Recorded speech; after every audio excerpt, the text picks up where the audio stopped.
नमस्कार दोस्तों, स्वागत है आपका आपके अपने YouTube चैनल पर। तो दोस्तों, रीट शिक्षक पात्रता परीक्षा या रीट शिक्षक भर्ती को लेकर दोस्तों इस वीडियो में बात करने वाले हैं।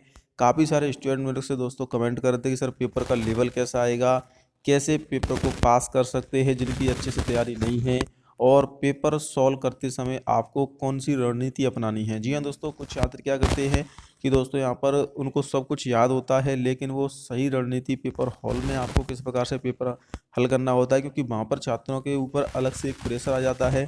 तो प्रेशर आपको नहीं लेना है, कैसे आपको रणनीति अपनानी है। जिनकी अच्छे से तैयारी नहीं है वो किस प्रकार से अपना जो है रीट पास कर सकते हैं, क्योंकि मेनली सबसे ज़्यादा ज़रूरी हो जाता है रीट को पास करना।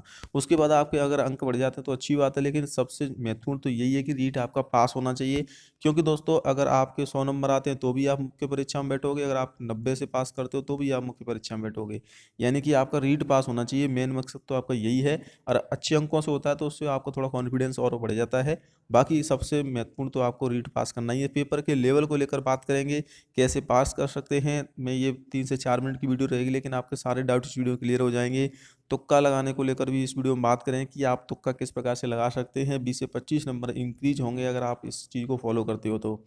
सबसे पहले बात करते हैं पेपर के लेवल को लेकर। देखिए, रीट का जो पेपर का जो लेवल रहता है दोस्तों, L1 का अगर आप 2011 से अब तक के पेपर देखोगे दोस्तों, तो सिर्फ एक बार 2017 में थोड़ा सा डिफ़िकल्टी लेवल बढ़ाया गया था। बाकी पेपर आपका दोस्तों लेवल फर्स्ट का मीडियम ही आता है। और जो स्टूडेंट मेरे को सोच रहे हैं कि इस बार पेपर कठिन आ सकता है, तो आपको बता दूं ऐसा कुछ भी नहीं है। बोर्ड को भी जो पेपर बनाने वाले एक्सपर्ट हैं उनको भी ध्यान रखना होता है कि जो लेवल फर्स्ट वाले विद्यार्थी होते हैं, जो तैयारी करते हैं BHTC वाले, वो 12th के बाद आते हैं, तो उनका 10वीं तक का लेवल के हिसाब से ही क्वेश्चन पूछे जाते हैं दोस्तों। तो आपको ये नहीं सोचना कि पेपर ज़्यादा कठिन आएगा। देखिए, 2011 से अब तक के अगर आप पेपर देखोगे तो पेपर का जो लेवल है वो मीडियम। एक बार 2017 थोड़ा सा कठिन आया था, बाकी पेपर आपका सरल और मीडियम के बीच में रहता है। तो पेपर आपका ज़्यादा कठिन नहीं आएगा, आपको ज़्यादा टेंशन नहीं लेनी है। कुछ छात्र इस चीज़ को सोच रहे हैं कि पेपर अगर कठिन आता भी है थोड़ा बहुत तो सबके लिए आएगा, आपके लिए नहीं आएगा। तो एक तो चीज़ अपनी इस चीज़ को आप सोचना बंद कर दें कि पेपर का लेवल क्या रहेगा। आपको 60% अंक लाने, यानी कि 90 अंक का टारगेट होना चाहिए आपको। हालांकि बाकी कैटेगरी में तो छूट रहती है, लेकिन मैं फिर भी आप समझो 100 से प्लस की सोच के चलें, आप आराम से रीट पास कर जाओगे। तो देखिए, पेपर में जो पेपर बनाने वाले हैं, आपको पता होगा प्रश्न पत्र निर्माण करते समय किस चीज़ें हैं जो आपने पढ़ा भी होगा कि वैधता होनी चाहिए। पेपर का जो लेवल है वो वैध होना चाहिए, ऐसा नहीं है कि आउट ऑफ सिलेबस, तो ऐसा नहीं होगा। इसके अलावा विश्वसनीयता और इन सभी चीज़ों का ध्यान रखा जाता है। पेपर का जो लेवल है वो छात्रों के हिसाब से या जो पेपर देने वाले हैं उनके हिसाब से ही बनाया जाता है। तो लेवल फर्स्ट वाला पेपर मीडियम ही आएगा। लेवल सेकंड की बात कर लेते हैं, जो लेवल टू से अप्लाई किया है या लेवल टू से पेपर देंगे दोस्तों।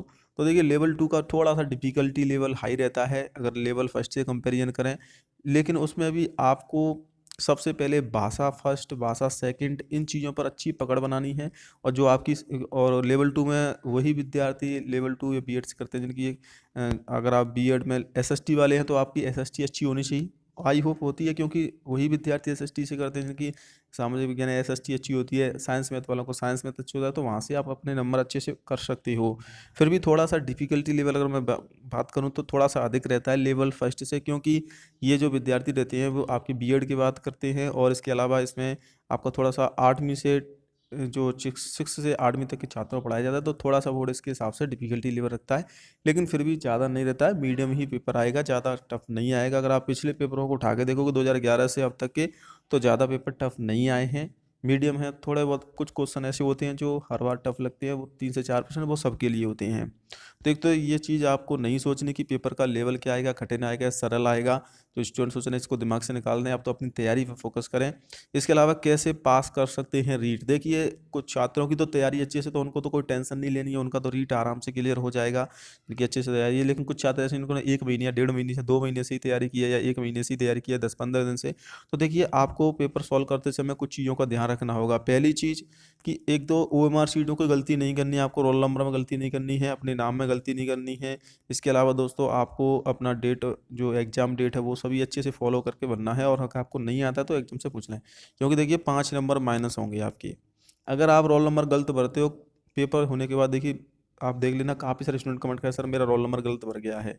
तो ये चीज़ ना करना, आपको 5 नंबर कम होंगे। तो देख ही सकते हैं 5 नंबर बहुत ज़्यादा हो जाती हैं। अगर मान लीजिए आपके 90 अंक में 5 नंबर कम हो गए, तो आप फेल हो जाओगे, आपके नंबर आ रहे हैं मान लीजिए 93 अंक, 5 अंक कम हो गए, तो एक तो इस चीज़ का ध्यान रखें कि आपको रोल नंबर सही भरना है। दूसरा क्या चीज़ है कि दूसरा ये है कि आपको पेपर सॉल्व करते समय एक तो जो क्वेश्चन है दोस्तों उनको अच्छे से रीड करना है, और पहले आपको वही प्रश्न करने हैं जो आपको आते हैं। पूरे पेपर को आप पहले एक बार हल कर लें, जैसे कि आप पहले आप भाषा फर्स्ट, भाषा सेकंड, इसके बाद आपकी जो सब्जेक्ट है वो सभी एक पूरा पेपर को एक बार सॉल्व कर लें। ये मैं उनके लिए बता रहा हूँ जिनकी अच्छे से तैयारी नहीं है। जिनकी अच्छे से तैयारी वो तो एक तरफ से कर सकते हैं, पहले साइकोलॉजी वगैरह जो भी सब्जेक्ट है और जैसे करना चाहे वैसे कर सकते हैं, लेकिन जिनका नहीं है, क्योंकि पहले आपको पासिंग मार्क लाने हैं, तो पहले आप पूरे पेपर वो क्वेश्चन कर लें जो आपको आते हैं, उसके बाद आप दोबारा से एक बार फिर देखें कि आपको और कौन कौन से क्वेश्चन आते हैं, तो इस प्रकार से आप पेपर को हल करें जिनकी अच्छे से तैयारी नहीं है। बाकी तुक्का लगाने के लिए क्या करना होगा, देखिए तुक्का लगाने के लिए आप इसमें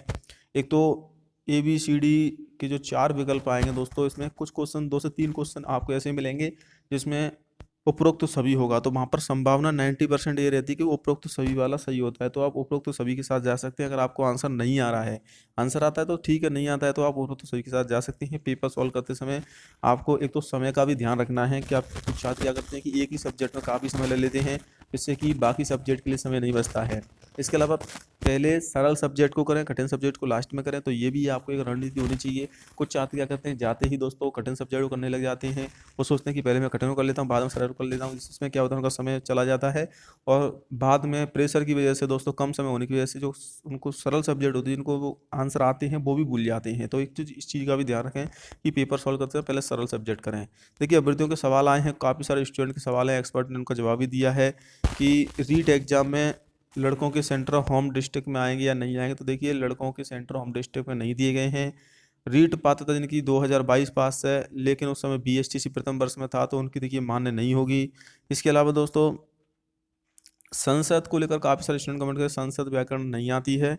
व्याकरण कितने नंबर की आएगी, देखिए आपको बता दूं, व्याकरण और संसद का जो फॉर्मूला रहता है वो 20 और 10 का रहता है। कभी कभी 18 और 12 हो जाते हैं, यानी कि 18 क्वेश्चन व्याकरण के आ जाते हैं, 12 क्वेश्चन आपके शिक्षण विधियों के आते हैं। तो दोस्तों अगर आपकी कोई सब्जेक्ट वीक है या कोई टॉपिक वीक है तो उसे आप छोड़ दें, आप उसको दोबारा से उस पर उसको ना पढ़ने की ज़रूरत है, क्योंकि आप उन सब टॉपिक को पढ़ें जो आपको आते हैं। तो इस चीज़ में टाइम वेस्ट ना करें कि जो मुझे नहीं आता उसको छोड़ दें। इसके अलावा दोस्तों रीट की तैयारी के लिए कम से कम आपको अभी जो अंतिम 3 से 4 दिन का समय है, 10 से 12 घंटे आपको निकालने होंगे, इससे कि दोस्तों आपका रिवीजन अच्छे से हो पाएगा। नोट्स जो आपने बनाए हैं शॉर्ट नोट्स, उससे रिवीजन करें। बाकी दोस्तों तुक्का लगाने के लिए थोड़ा सा मैं बात कर लेता हूँ लास्ट में। देखिए एक तो दोस्तों आपको तुक्का लगाते समय उपरोक्त सभी वाला जो ऑप्शन है, अगर आपको आंसर नहीं आता तो D के साथ जा सकते हैं। कुछ क्वेश्चन ऐसे होते हैं दोस्तों जिसमें आपको लगता है कि मुझे आंसर बिल्कुल नहीं पता है, 4 ऑप्शन में, तो उसमें आप B और C के साथ जा सकते हैं, क्योंकि B और C की संभावना 80% रहती है सही होने की। अगर आपको किसी चारों में से कोई ऑप्शन नहीं आ रहा है तो B और C के साथ जा सकते हैं, वहाँ पर संभावना ज़्यादा रहती है, क्योंकि एग्जामिनर A ऑप्शन को और D ऑप्शन को बहुत ही कम सही मानता है, B और C को ज़्यादा सही यहाँ पर दोस्तों आंसर की में माना जाता है, क्योंकि उसके आंसर इसी में छिपे रहते हैं। बाकी आप अपनी तैयारी कर रहे होंगे आई होप, और अच्छे से। और रीट को लेकर दोस्तों अपडेट आपको चैनल पर मिलती रहेगी। पेपर ज़्यादा टफ नहीं आएगा, पेपर जैसे आते थे उसी प्रकार से आएगा। कुछ क्वेश्चन जरूर हैं जो 2 से 3 प्रश्न ऐसे आते हैं जो टफ हो सकते हैं, वो सबके लिए होते हैं। बाकी अपनी तैयारी करें। रीट से समय अपडेट चैनल को सब्सक्राइब करें।